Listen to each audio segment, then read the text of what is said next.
Good morning guys, good morning. Ayan, dumating kahapon yung in-order natin sa Shopee guys na dryer motor, spin dryer motor. Kasi sira na yung dryer natin guys, So, tinister natin to, yung isang wire nito is hindi na pumapalo, So, ayan. Papalitan natin.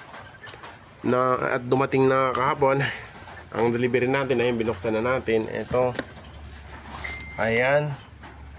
Ang order natin sa Shopee. So, maganda naman siya guys, Yan.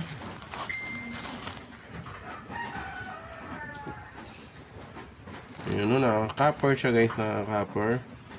So, hindi naman ma-check talaga kung talagang copper talaga siya kasi nasa loob naman. Ang balatan pa natin yan, Hindi.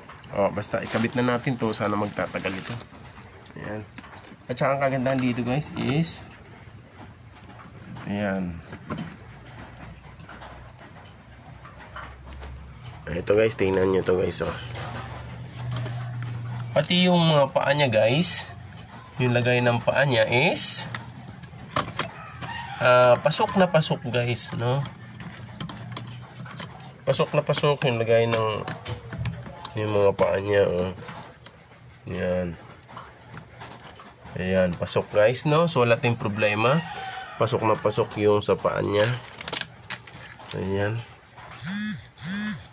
Yun, pasok na pasok guys.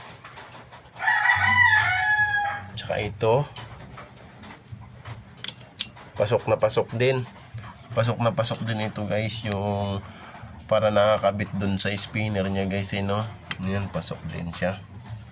Tapos itong preno niya guys, check natin yung butas ng preno. Ay, saktong-sakto guys. Yung mga skruhan ng preno niya ay saktong-sakto. Very nice guys, very nice, very good, very good. So itong naman, copper naman siya, Copper naman yung rewind niya. In-order natin is copper rewind, Pero hindi naman natin siya ma-check talaga kung yan ay talagang totoong copper or lang siya, yung coated lang, Kasi siyempre insulated yan, nakabalot yung mga rewind yan, So, hindi mo naman malalaman talaga kung yan ay tunay na copper rewind. Pero ang in-order ko is copper rewind. So, kung magmasira to guys, pag masira na to, pwede natin to baklasin, i-check natin yun siya kung copper rewind talaga siya o aluminum rewind. Kasi dalawa yan, aluminum rewind at saka copper rewind. Doon natin malalaman yan kung copper or aluminum siya. Siyempre babalatan natin yung rewind, aalamin mo kung copper o hindi, di ba? So ganun. So ngayon, copper rewind ang in-order natin.